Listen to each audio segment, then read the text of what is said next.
유대인의 회당에서 어떤 학생이 랍비에게 질문을 했습니다.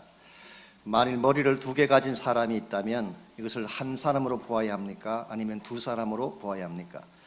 그때 랍비가 이렇게 대답을 했습니다. 한쪽 머리에 뜨거운 물을 부어보아라. 그때 양쪽 머리가 다 아파하면 한 사람이다. 근데 만일 한쪽은 아파하는데 다른 한쪽 머리는 아무것도 느끼지 못한다면 그것은 2 사람으로 간주를 해야 된다. 사실 이것이 유대인들이 생각하고 있는 결혼에 대한 컨셉입니다. 결혼이라고 하는 것은 각기 다른 2 사람이 만나서 한 몸 되는 것을 의미합니다. 그래서 이상적인 부부 관계는 둘이지만 하나처럼 사는 것입니다. 그래서 성경 창세기 2장 24절에 보면 하나님께서 결혼 제도를 만드실 때 이렇게 선포하셨습니다. 남자가 부모를 떠나 그의 아내와 합하여 둘이 한 몸을 이룰지니라 그랬어요. 그래서 합하이라고 하는 이 단어는 영어로 united 혹은 joined together 그렇게 번역할 수 있지만 킹 제임스 버전을 보게 되면 클리브라고 번역했어요. 이것은 접착체로 붙이듯이 뗄래야 뗄 수 없는 불가분의 관계를 의미하는 것입니다. 그러므로 이상적인 차원에서 부부는 마음도 생각도 하나여야 됩니다. 뜻과 의지도 같아야 됩니다. 심지어 감정과 느낌도 하나가 되어야 합니다. 그래서 한쪽이 아파하면 같이 아파하고 한쪽이 기뻐하면 그것이 나의 기쁨이 되는 것, 이것이 한 몸 된 결혼 관계인 것입니다. 그런데 실제로는 어떤가요? 한 몸 되어 사는 것이 쉬울까요? 결코 그렇지 않습니다. 살아보신 분들은 다 알아요. 설명한 일들은 얼마나 어려운지를. 한 몸 되기는커녕 수십갈래로 찢어진 몸으로 살 때가 얼마나 많은지. 한국의 오한숙 씨가 쓴 책에 표현해 하면 사러 마루의 연속이라고 그렇게 할 수가 있습니다. 왜 그럴까요? 가장 행복해야 될 한 몸 관계가 왜 불편하고 부담스러운 관계가 될까요? 많은 이유들이 있겠지만 가장 큰 이유는 아직 죽지 아니한 자아 때문에 그런 것입니다. 오래전부터 정립되어 왔던 자아중심적인 생각, 아집과 주장이 남아있기 때문에 하나됨의 관계로 스며들지 못하는 것입니다. 예수님과 우리 관계도 마찬가지라고 할 수가 있습니다. 성경은 예수님과 우리의 관계를 결혼 관계로 비유를 합니다. 구약 성경에서는 이스라엘 백성과 하나님의 관계를 혼인 관계로 비유를 했어요. 호세아서 같은 것을 읽어보게 되면 하나님을 남편으로 묘사를 했지 않습니까? 신약 성경으로 오게 되면 특별히 사도 바울이 기록한 바울 서신을 보게 되면 그리스도와 교회와의 관계, 그리스도와 우리의 관계를 아내와 남편의 관계로 소개를 합니다. 고린도후서 11장 2절에 보면 너희를 정결한 처녀로 한 남편인 그리스도께 드리려고 중매하려 한다. 이 교회와 그리스도의 관계를 남편과 아내의 관계로, 에베소서 5장 22절에서 31절을 보게 되면 남편과 아내의 관계를 그리스도와 교회가 서로 사랑하는 관계로 묘사를 했습니다. 실제로 여러분과 제가 예수 그리스도를 구원자로 영접하는 순간 여러분이 인식하든 인식하지 못하시든 여러분은 예수님과 연합된 관계에 들어가는 것입니다. 뗄래야 뗄 수 없는 연합된 관계. 흔히 이것을 우리 바울 서신을 공부한 성서학자들은 mystical union with Christ, 그리스도와의 신비로운 연합이다 그렇게 부르고 있습니다. 바울 서신을 공부해 보게 되면 in Christ라는 단어가 나오고 Christ in me라는 단어가 나옵니다. 우리가 그리스도 안에 거하는 삶이나 혹은 그리스도가 내 안에 계신다는 것이나 이것을 interchangeable하게 서로 상호 교환적으로 사용하는 예들을 볼 수가 있습니다. 이와 같은 것은 우리와 그리스도가 뗄래야 뗄 수 없는 신비로운 연합의 관계인 것을 표현한 것입니다. 여러분과 제가 이것을 바로 이해해야지 성경이 제시하는 건강한 크리스찬 삶을 살아갈 수가 있고 여러분의 삶의 성장과 변화를 추구할 수가 있습니다.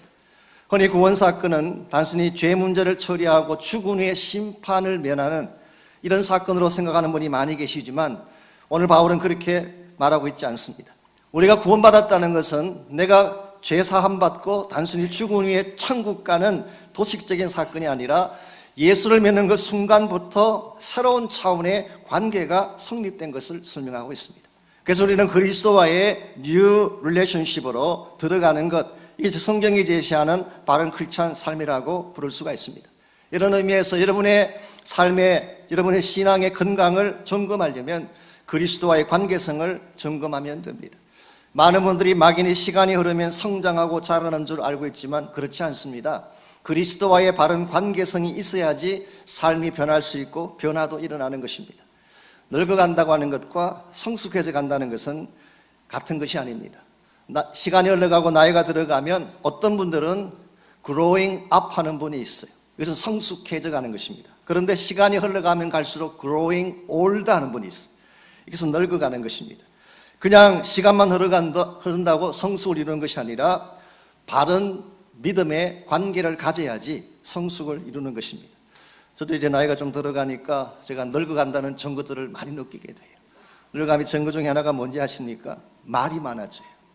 한 번 말하면 말이 길어지고 또 했던 말 또 하고 또 하고 반복을 많이 하고, 그리고 쓰는 용어 중에 왕년이라는 단어가 많이 나오면 나도 모르게 이미 늙음으로 들어가고 있는 것입니다. 그리고 상대방의 말을 끊고 자기 하고 싶은 말을 하게 되면 나이가 들었구나 생각하시면 돼요. 제가 오래전에 라디오 방송을 들으니까 우스갯소리 같은 실화 하나가 나왔어요. 어느 날 딸이 엄마랑 대화를 하는데요, 이렇게 말합니다. 엄마, 아빠보다 엄마 나이가 더 많지? 그랬더니 그렇대. 근데 왜 아빠는 엄마한테 반말을 하고 엄마는 아빠한테 존댓말을 쓰느냐? 그때 그 엄마가 딸의 귀에다 대고 거실에 TV를 보고 있는 남편을 가리키면서 안 그러면 쟤 삐쳐, 그렇게 이야기해요. 어른들 삐치는 것입니다. 나이가 들어갈수록 습습병에 더 잘 걸리게 되고 어른들도 얼마든지 망가질 수 있는, 우리가 그냥 단순히 시간이 흐른다고 성숙해 가는 것이 아니라 믿음의 뿌리를 바로 내리고 그리스도 안에서 바른 관계성을 가져야지 여러분이 성장해 가는 것입니다. 이런 면에서 우리의 신앙 연조가 얼마나를 따지기보다 과연 나의 삶은 그리스도 안에 바로 서 있는가를 확인해야 됩니다. 그리고 그리스도 안에서 어떻게 하면 건강하고 열매가 있는 바른 성숙을 이룰 수가 있을까? 우리 이 문제에 관심을 갖고 참된 성장의 비결에 대해서 우리 모두가 정리할 필요가 있습니다. 오늘 같이 봉독한 이 본문에 보시면은 사도 바울은 우리 크리스찬 삶을 그리스도와의 신비로운 연합의 관계로 소개를 하면서 어떻게 하면 참된 성숙을 이룰 수 있는지에 대해서 소개를 하고 있습니다. 지금까지 우리가 공부한 바에 하면은 5장 끝부분까지 바울은 구원의 방법에 대한 이야기를 해왔어요. 우리가 구원받는 것은 믿음으로 말미암아 구원받는 것이죠. 즉 칭의에 대해서 설명을 해왔습니다. 6장부터는 톤을 조금 바꾸어서 구원의 생활에 대해서 소개를 합니다. 즉 칭의로 구원받은 자가 어떻게 살 것인가에 대한 문제를 다루고 있는 것입니다. 그래서 먼저 1절과 2절을 보시면은 새롭게 된 크리스찬 삶은 어떤 본질을 가지고 있는가? 1절과 2절이 이렇게 소개합니다. 그런즉 우리가 무슨 말을 하리요? 은혜를 더하게 하려고 죄에 거하겠느냐? 그럴 수 없느니라. 죄에 대하여 죽은 우리가 어찌 그 가운데 더 살리요? 자, 이 질문과 대답은 칭의에 대한 오해를 불식하기 위해 던진 질문이었습니다. 우리가 구원받는 것은 은혜로 구원받는 것입니다. 그리고 한 번 받은 구원은 취소되지 않고 영원히 보장되는 것이죠. 자, 그렇다고 해서 이제는 마음대로 죄 짓고 죄 가운데 살아도 괜찮으냐? 이것이 사도 바울의 질문이에요. 흔히 말하는 라이센스로 생각하는, 구원을 라이센스로 생각하는, 한번 구원받았으니까 anyway 천국 갈 것이니까 마음대로 살아도 괜찮지 않겠냐는 이와 같은 인식에 대해서 바울은 반박하는 질문을 던진 것입니다. 2절에서 결코 그럴 수 없다고 답합니다. 왜냐하면 우리는 죄에 대해서 죽은 존재이기 때문에. 여기서 죽었다는 말의 의미는 separation을 말합니다. 성경에서 죽음에 대한 컨셉은 분리를 말하는 것입니다. 우리는 법적으로 죄와는 관계를 단절한 사람들이에요. 죄하고는 인연을 끊은 것입니다. 우리가 좀 결혼 관계를 가지고 다 설명하자면 죄하고는 이혼을 선포한 관계인 것입니다. 그러므로 우리가 이 죄와는 인연을 다 끊었는데 예수 믿은 이후에도 계속 죄를 향해 나가게 된다면 이건 성경이 말하는 크리스찬 삶이 아니란 뜻이에요. 그래서 오늘 본문을 자세히 보시면은 너희가 은혜를 더하게 하려고 죄에 거하겠느냐고 했어요. 거한다는 말의 의미는 abide in 한다, reside in 한다, continue to remain 한다. 이것은 계속 그 죄 안에 거주지를 정하고 계속 산다, 그런 뜻을 가지고 있는 것입니다. 우리가 예수 믿으면 죄를 전혀 짓지 않는다는 뜻이 아니에요. 여러분과 이미 제가 경험한 것처럼 예수님 영접한 이후에도 죄를 짓죠. 얼마든지 범죄할 수 있습니다. 그러나 한 가지 디퍼런스는 죄에 거주하면 안 된다. 죄 안에 나의 삶의 뿌리를 내려서 그 안에 reside 하면 안 된다, 그런 뜻입니다. 여러분 솔직히 유혹의 마음들이 우리 심령을 지나갈 수는 있죠. 근데 유혹에 빠지면 안 된다는 뜻이에요. 그래서 마르틴 루터가 했던 유명한 말이 있지 않습니까? 새가 머리 위로 지나가는 것은 어찌할 수가 없지만 그 새가 내 머리에 둥지를 치는 것은 막아야 된다. 우리 마음속에 수십 가지의 죄의 생각이 지나가고 미혹의 생각들이 지나가지만 지나가는 것은 할 수 없지만 죄에 그하면 안 되는 것입니다. 그러므로 우리가 정말 건강하고 열매가 있는 크리스찬 삶을 이용하기를 원한다면 과거에는 죄에 내 인생의 거주지를 두었다면 이제 우리 영적 삶의 거주지가 죄에서 그리스도로 옮겨와야 됩니다. 그래서 우리 삶이 그리스도 안에 가기 시작할 때 그리스도 안에서 우리 삶을 확립해 가기 시작할 때에 그때 진정한 차원에서의 변화도 가능하고 하나님이 기뻐하시는 열매도 주어지게 되는 것입니다. 이런 면에서 우리 모두가 그리스도 안에서 바른 관계성을 맺고 하나님이 원하시고 기뻐하시는 참된 성숙을 향해 나아가려면 과연 무엇이 필요할까? 오늘 주신 본문에 보시게 되면 진정한 성장에 필요한 세 가지 삶의 원리가 오늘 본문에 소개가 되어 있습니다. 첫 번째 원리가 장사됨의 원리. 우리의 옛자를 장사 지냄으로 새로운 관계가 시작되는 것입니다. 우리의 옛사람을 장사 지냄으로 new relationship이 시작되는 것입니다.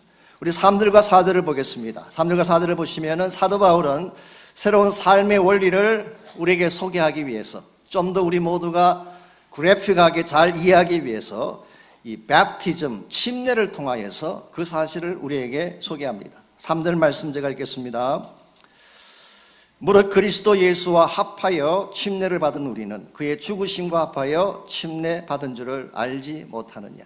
여기 보게 되면 사실 3절에도 나오고 4절에도 나오고 5절에도 반복됩니다마는 합하여, 연합하여 이 단어가 반복적으로 나오는 것을 볼 수가 있습니다. 이것이 베프티즘의 의미예요. 오늘 이 본문에서 세례냐 침례냐 이 이슈를 다루고 있는 게 아닙니다. 혹은 여러분 가운데도 여러 가지 많은 배경에서 오셨기 때문에 혹시라도 오늘 제가 이 침례에 대한 설교를 하는 게 아닌가라고 생각할 수 있지만 저의 본심은 그건 아닙니다. 침례는 하나의 심볼리즘이에요. 그래서 오늘 세례냐 침례냐 또 어떤 분들은 그렇게 오해하세요. 침례교회니까 침례를 준다 그런 분도 계시는데 이것도 굉장한 오해입니다. 만일 저희 교회가 침례교회이기 때문에 침례를 주장한다면 그것 자체가 이미 잘못된 거예요. 오늘 성경이 우리에게 무엇을 말씀하고 있는가? 성경이 우리에게 제시하는 베프티즘의 미닝이 무엇인가를 정확하게 알게 되면 세례냐 침례냐 논란을 할 이유가 전혀 없습니다. 이미 오늘 본문 자체가 답을 주고 있기 때문에 오늘 말씀 속에서 우리 크리스찬 삶은 본질적으로 예수님과 연합되어져서 침례를 받는 것은 그리스도의 죽으심과 함께하는 것이라고 말씀하고 있습니다. 우리는 침례받는 순간에 이제 예수님이 십자가를 지시고 죽으신 것처럼 나의 옛 생활과 모든 죄가 주님과 함께 죽으심을 선포하는 행위가 침례가 가지고 있는 첫 번째 의미예요. 그러므로 우리가 예수님을 만난 후에 그리스도인이 되었다는 말은 더 이상 죄에 묶이지 아니하고 죄를 쫓아가지 아니하고 죄를 십자가에 못 박는 삶을 뜻하는 것입니다. 여기서 한 걸음 더 나아가서 4절을 보십시오. 그러므로 우리가 그의 죽으심과 합하여 침례를 받음으로 그와 함께 장사되었다고 했어요. 단순히 십자가에 못 박은 것으로 끝난 것이 아니라 못 박은 후에 예수님이 무덤에 장사 지낸 바 되셨어요. 이걸 생각해 보면 우리가 베프티즘을 행할 때에 단순히 머리에 물을 뿌리는 것만으로는 조금 연약해요. 예수님께서 십자가에서 죽으신 후에 무덤 속에 장사된 것처럼 우리가 물 속에 잠기는 것이 그것을 의미하는 것입니다. 물 속에 잠김으로 그리스도와 함께 나의 옛자가 죽었을 뿐만 아니라 나의 모든 것이 장사 지낸 바 되었다. 이 선포가 바로 오늘 본문이 설명하고 있는 베프티즘의 뜻입니다. 그래서 사실은 우리가 침례의 의미를 바르게 좀 드러내기를 원한다면 좀 물값이 들어가더라도 물의 양이 좀 많고 불편하더라도 물속에 잠겨야 돼요. 우리 기독교 역사를 공부해 보게 되면 사실 초기 교회 때 모든 베프티즘은 잠기는 침례를 줬어요. 아신 대로 예수님도 요단강가에서 침례 받으실 때 세례 받으셨나요? 침례 받으셨나요? 여기에 대해서는 교파 교단을 다 초래해서 모든 목사님들이 다 동의했어요. 누구나 다 침례받았다고 생각합니다. 1세기 때, 2세기 때, 3세기 때, 4세기 때까지 모든 초기 교회 시대의 다큐멘터리를 다 점검해 보십시오. 어느 한 곳도 예외가 없이 다 물속에 잠기는 침례를 받았어요. 그랬는데 나중에 로만 캐톨릭 교회에 의해서 약식 세례가 등장하기 시작하고 이것이 너무나 보편화되다 보니까 나중에 개신교로 넘어올수록 너무나 보편화되다 보니까 특별히 한국교회 같은 경우는 세례를 베푸는 교단이 더 크다 보니까 오히려 침례를 이야기하면 좀 미안해요. 뭐 잘못된 이야기를 하는 것 같고 혹시 이것 때문에 또 마음에 짐이 되지 않을까. 사실은 오리지널을 이야기하자면은 오늘 본문의 바울의 의견에 하면은 침례를 주는 것이 예수님의 죽으심과 장사지냄을 바로 보여주는 것입니다. 오늘 여기서 여러분과 제가 한 가지 기억해야 될 삶의 원리가 있습니다. 우리가 예수님 만난 이후에 적당한 차원에서 죽어서는 변화가 일어나지 않아요. 죽으려면 완전히 죽어야 돼요. 정말 머리 끝부터 발끝까지 완전히 물속에 잠기듯이 우리가 머리만 잠그기 때문에 우리가 진정한 차원의 변화가 일어나지 않고 가슴이 변하지 않고 손발이 변하지 아니하고 그 모양만 살짝 바꾸는 이와 같은 헌신을 볼 때가 많지 않습니까? 그런데 정말 우리가 예수의 사람이 됐다면 나의 머리 끝부터 발끝까지 완전히 나를 장사 지내 버림으로 나의 옛 생활을 청산하고 그리스도 안에서 새 출발을 할 때 그때 여러분의 삶의 변화가 일어나고 여러분이 기뻐하시는 열매들을 경험할 수가 있는 것입니다. 이건 미국 교회에서 일어났던 일이라고 하는데요. 수양회를 갔다가 예수님을 영접한 몇 사람이 있어서 마침 그 수양관 옆에 있는 맑은 강가에서 침례식을 행했습니다. 그러다 보니까 침례 옷을 준비해 갈 수가 없으니까 옷을 입은 채로 강물에 들어갈 수밖에 없죠. 한 청년이 목사님이 그를 물속에 집어넣으려고 하니까 목사님 잠깐만요. 제 주머니에 지갑을 빼고 와야 되겠습니다. 그때 목사님이 아닙니다. 형제의 지갑도 침례를 받아야 합니다. 미국 사람이 만든 일종의 조크이긴 하지만 우리 삶의 모든 영역이 다 잠겨야 됨을 이야기하는 것입니다. 어떤 부분만 잠기고 어떤 부분은 잠기지 않기 때문에 내 마음대로 내 뜻대로 사는 경우가 참 많은데 진정한 차원의 변화를 경험하기를 원한다면 예수님께서 죽으시고 장사 지낸 바 되신 것처럼 우리의 옛 생활도 이와 같이 장사 지낼 때 나의 옛 생활, 옛 속성, 옛 야망, 옛 가치관을 다 장사 지내 버릴 때 비로소 새로운 변화로 나아갈 수가 있는 것입니다. 이와 같이 우리가 참된 변화를 경험하려면 먼저 1차적으로 나의 옛 생활을 장사 지낸 것이지만 거기서 끝나서는 안 됩니다. 장사 지낸 후에는 새 생명으로 사는 원리를 알아야 됩니다. 장사 지낸 후에는 새 생명으로 사는 원리를. 우리가 장사 지내고 물속에 잠긴 후에 계속 있으면 어떻게 되겠어요? 그럼 돌아가시지 않겠어요? 그래서 우리가 물속에 잠기게 되면 반드시 물에서 위로 올라오는 시간이 있어요. 그 축복이 우리를 기다리고 있는 것입니다. 그것을 4절 하반부에서 다음과 같이 설명을 하고 있습니다. 이는 아버지의 영광으로 말미암아 그리스도를 죽은 자 가운데서 살리심과 같이 우리로 또한 새 생명 가운데서 행하게 하려 하십니다. 아버지의 영광으로 말미암아 by the glorious power of the Father. New Living Translation은 그렇게 번역했어요. 아버지의 영광된 능력으로, 이것은 부활의 능력을 말하는 것입니다. 예수님을 죽은 자 가운데서 다시 살게 하신 것처럼 너희들도 앞으로 새 생명 가운데서 행하게 하기 위함이라고 말씀하고 있어요. 우리 크리스천 삶은 나의 옛 생활을 장사 지낼 뿐만 아니라 그리스도와 함께 새 생명의 능력으로 살아가는 것을 뜻하는 것입니다. 신약성경 복음서에 보게 되면 예수님께서 공생애를 시작하실 때에 침례를 받고 시작하셨어요. 예수님은 먼저 자기 자신을 죽이고 자기를 먼저 십자가에 못 박음으로 공생애를 시작하셨어요. 그런데 주님께서 물에 잠기신 후에 물에서 올라오실 때 어떤 역사가 벌어졌나요? 하늘이 열리고 성령이 비둘기같이 임하는 역사가 일어났어요. 여기서는 이제 부활하신 예수님께서 어떠한 영광과 능력으로 살아가실 것인가를 우리에게 잘 보여주는 그림이라고 할 수가 있습니다.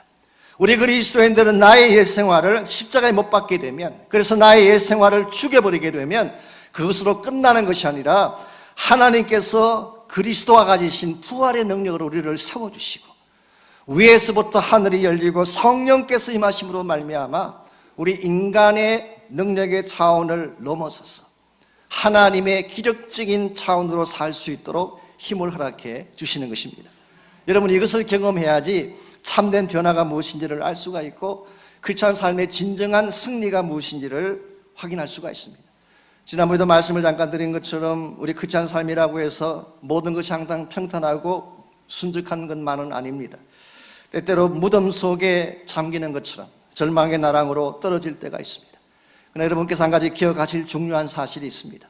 우리가 아무리 무덤의 밑바닥까지 떨어질지라도 크리스찬 삶은 절대로 무덤에서 끝나지 않습니다. 반드시 무덤에서 나오게 돼 있어요. 왜냐하면은 우리 안에 계신 예수님이 무덤과 사망 권세를 깨뜨리고 다시 사신 주님이시기 때문에 오늘 우리가 이 사실을 기억하고 내 안에 이미 무덤까지도 깨뜨릴 권세를 가지신 예수님의 파워가 내 심령과 나의 육신과 나의 모든 삶을 주관하고 있다는 사실을 믿을 때 그때 여러분이 건강하고 또 위대한 삶을 향해 나아갈 수가 있는 것입니다. 좀 오래전에 나온 책이긴 합니다만은 D.C. 윌슨이라는 분이 쓴 책 중에 당신의 날개로 날으리라라고 하는 그런 책이 있습니다. 원래 영어 제목이 Take My Hands, 나의 손을 잡아라, 이제 그렇게 번역할 수 있는 책인데요. 그 책은 인도의 유명한 의사인 마리 보기스라고 하는 한 자매님의 실화를 바탕으로 쓴 책입니다. 이 마리 보기스라는 분은 유복한 집에서 태어나서 순적하게 잘 자라던 그런 자매님이었습니다. 나름대로 꿈도 있고 계획도 가지고 그렇게 살았는데 어느 날 생각지 않던 불의의 사고로 두 다리를 잃게 됐어요. 그리고 얼굴마저 흉측한 몰골로 변하게 됐습니다. 이렇게 되자 지금까지 그가 꿈꿨던 모든 꿈이 일시에 다 날아가 버리고 말았어요. 그리고 그녀가 가지고 있는 모든 것들을 다 동원해 보았지만 그 무엇도 이 절망을 벗어나게 하는 데는 도움이 되지 않았습니다. 그래서 그야말로 무덤 밑바닥에 떨어지는 것처럼 완전한 절망 가운데 처할 수밖에 없는데 그러나 이 순간에 한 가지 새로운 희망이 떠오릅니다.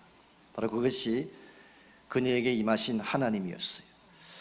그녀는 인간이기 때문에 절망 속에서 아파하고 생소한 운명과 치열하게 싸우면서도 하나님 안에서 한 가지 중요한 사실을 나중에 발견합니다.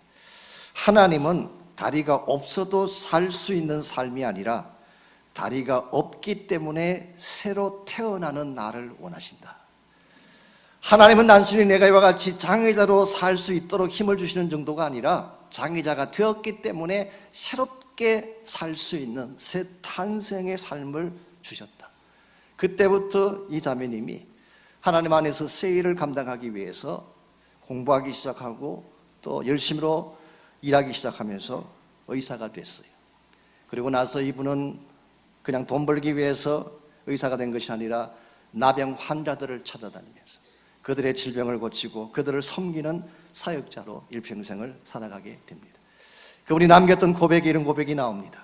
저는 두 다리를 원했지만 하나님은 저에게 두 날개를 주셨습니다. 하나님은 제가 한 발짝도 내릴 수 없을 때 저에게 와서 말씀하시기를 Take my hands, 나의 손을 붙잡아, You can fly, 너는 다시 날아오를 수가 있어. 저는 이것이 크리스찬 삶이라고 생각합니다. 오늘 크리스찬 삶의 현장에도 여러 가지 많은 장애물과 문제들이 생깁니다.